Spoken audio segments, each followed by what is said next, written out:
gesels vandag oor indringerspesies. Hoekom word sekere plante as indringers beskou en kan iets soos 'n inheemse plant ook 'n indringer wees?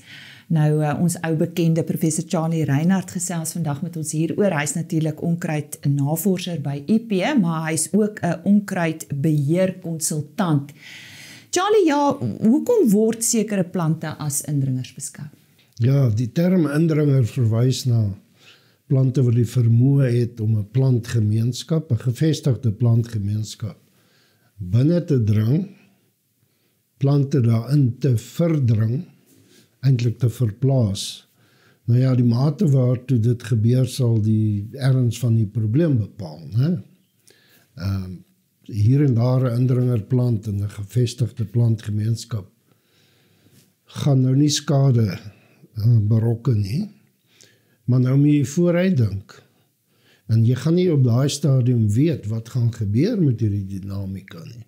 Gaan hierdie plante wat nou relatief min in getal is, want hulle het nie ingekom, gaan hulle, want die inheemse plante, die gevestigde plantgemeenskap veg terug, né? En dit is 'n geveg wat daar aangaan. En die geveg is kompetisie vir water, lig en voedingselemente. En dan het plante ook die vermoë om chemikalieë af te skei, wat die groei van ander plante belemmer. So as jy 'n indringerplant kry wat aggressief kompeterend is vir groeifaktore, en hy het die vermoë om hierdie sterk chemiese eienskappe, wat ander plante se groei belemmer, dan gaan daai indringing en verplasing van gewenste plante vinniger plaasvind. So het hang af van spesies tot spesies. Kan inheemse plante ook indringers wees?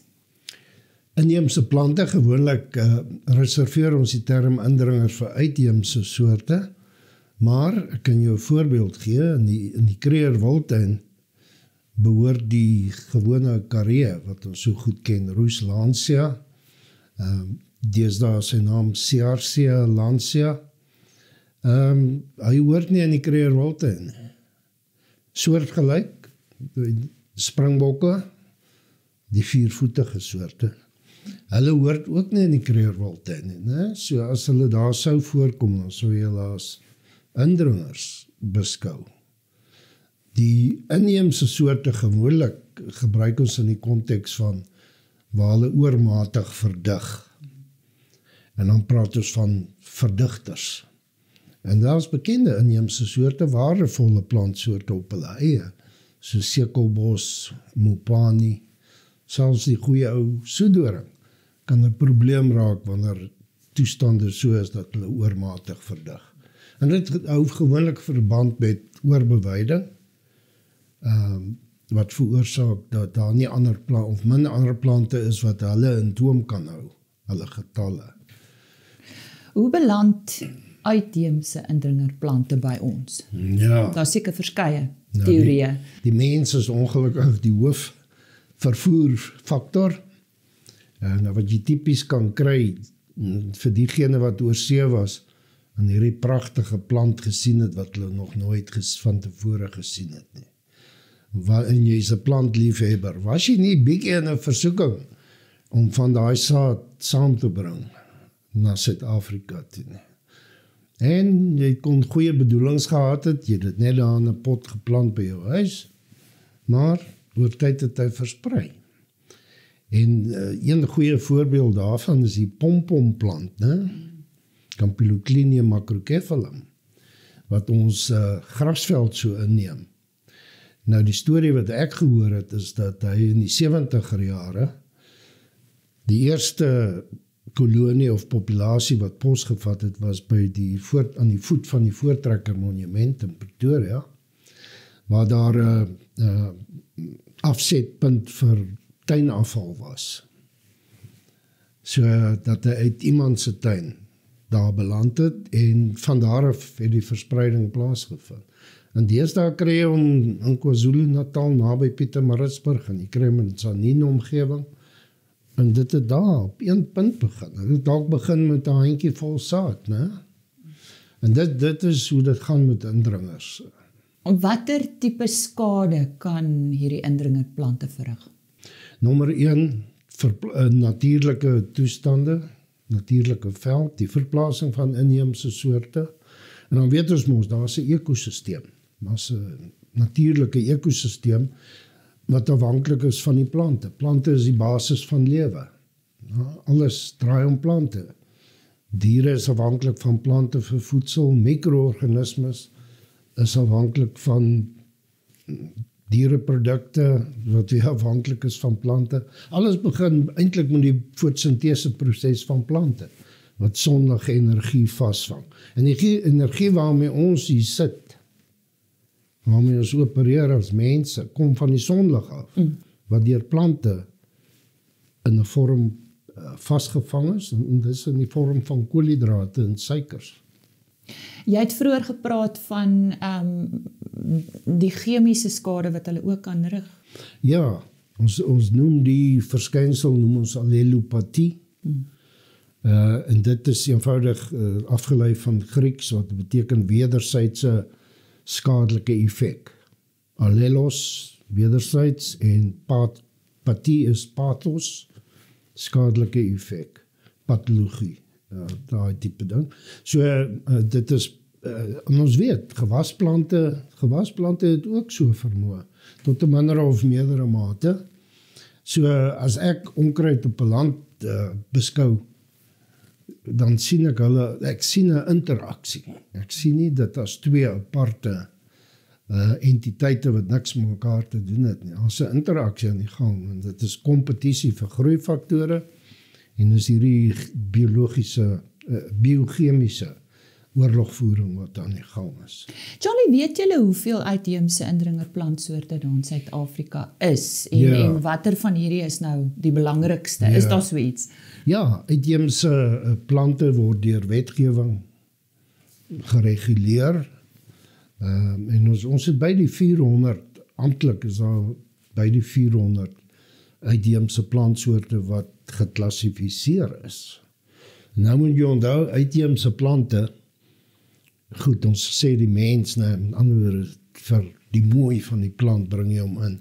Maar daar is ook die kommersiële aspek, verbonde aan uitheemse plante. So die bloekombome wat jy sien en die wattelbome uit Australië, hulle is hier vir 'n kommersiële rede. So hulle klassifikasie, hulle is aggressiewe indringers, veral die wattelbome. Die bloekomboom nie so sterk nie.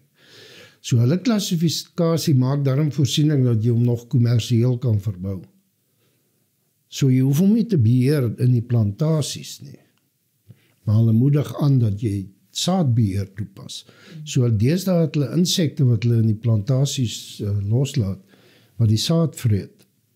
Want die saad, die probleem van die plant is die saad wat uit die plantasies beweeg en dan in areas kom waar het nie moet wees nie. So, so ons het hierdie wetgewing wat dan sê die top risikoplante, daar's wetgewing wat sê jy moet hulle beheer. Die staat kan jou verplig om hulle te beheer. En dan is daar ander wat op die laer kategorie, krisis kategorie, is dan iets soos wattels wat 'n kommersiële funksie het. Hoe gereeld word daai lys opgedateer? Ja. Nie gereeld genoeg dalk nie. As 'n voorbeeld daarvan kan ek vir jou sê, my navorsingsspan het in 2018 Amerika se top onkruid vir die eerste keer in Suid-Afrika geïdentifiseer. Ons het op hierdie platform al baie oor het gepraat. Amaranthus palmeri of Palmer amarant. Dis 'n eenjarige plant. Hy is veral skadelik in landbousituasies. En so 2018 geïdentifiseer en dit het 3 jaar gevat voor hy op daai lys gekom het. Maar hy is in die topkategorie vanweë sy aggressiewe kompetisie en die chemiese effek en dan het hy nog weerstand teen verskeie onkruiddoders. Ja, en daar is nog 'n bom wat aan die bars is in Suid-Afrika. Jy het al met ons daaroor gesels. Charlie, hoe kan hierdie uitheemse indringerplante beheer word? Daar seker verskeie maniere. Daar is verskeie maniere. Tipies is daar chemiese maniere, en dit is onkruiddoders, wat aangespan kan word. Ek gaan nou terugkom na dit toe. Dan is daar meganiese metodes, wat jy dit kan uitkap, wegvat, hopelik verbrand. Ontbossing, daar is masjinerie bestaan, wat jy letterlik daai boom of struik, daar waar hy staan, kan versnipper, tot spaandertjies, wat weer nuttig is vir die omgewing. En dan is daar biologiese beheer, baie interessante beheermetode, waar daar die natuurlike vyande van hierdie plante. Jy moet onthou, 'n deel van die probleem met hierdie uitheemse indringers, hulle beland hier, daai saadjies wat jy daar gevat het nie die insek of die plantsiekte, die patogeen, wat daai plant in toom hou in sy land van oorsprong nie. Jy kom net met die saad. Nou beland hierdie plant hier by ons. En insekte en patogene wat ons inheemse plante groei en toom hou, vat nie op hom nie. Hulle herken hom nie. So hy is vry van predatore en siektes, terwyl die inheemse plante groei onderdruk word deur insekte en siektes. En dis deel van hoekom hy so, behalwe die kompetisie vermoë en die allelopatie, is daar ook die ding van hy's vry van vyande. Nou ja, goed, nou pas ons hierdie konsep pas ons toe in beheer.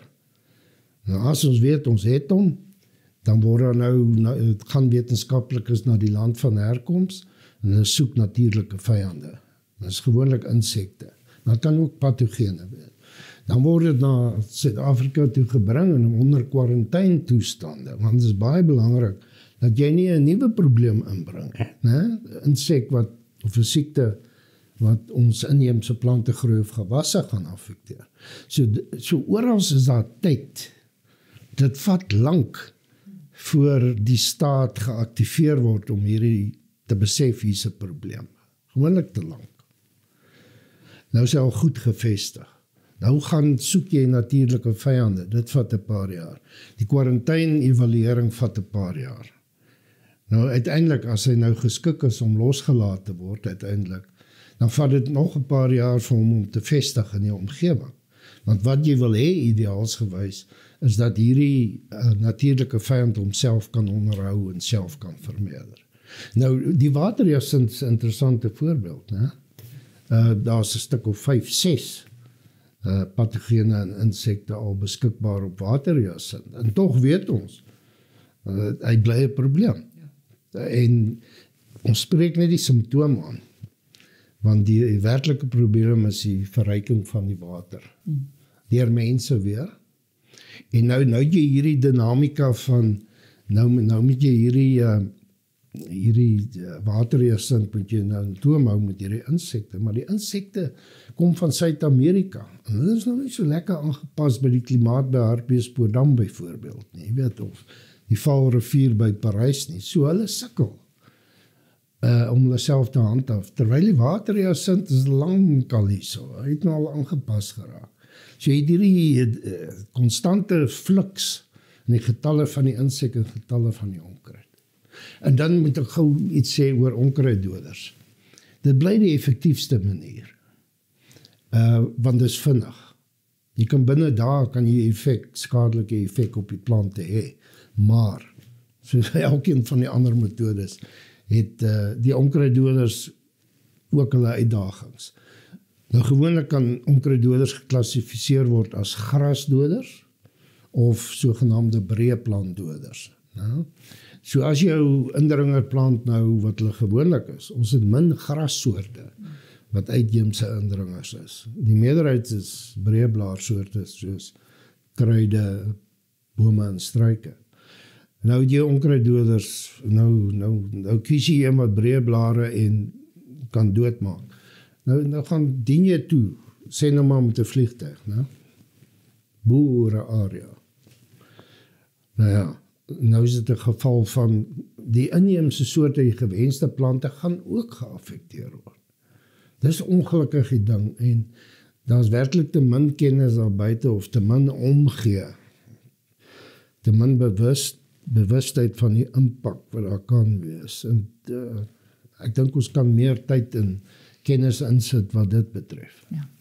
Charlie, daar is soveel wat ek jou nog wil vra, maar ek dink jy moet maar weer terugkom met ons tot 'n gesels hier. Dalk moet ons 'n deel 2 doen. Ja, is altyd lekker. Altyd lekker om jou hier so te hê. Baie dankie professor Charlie Reinhardt wat vandag met ons gesels het oor ons indringer plantspesies, en ek dink ieder en elk van ons moet dalk maar leer wat is indringers en wat nie, want jy dalk 'n paar daar in jou tuin of op jou plaas.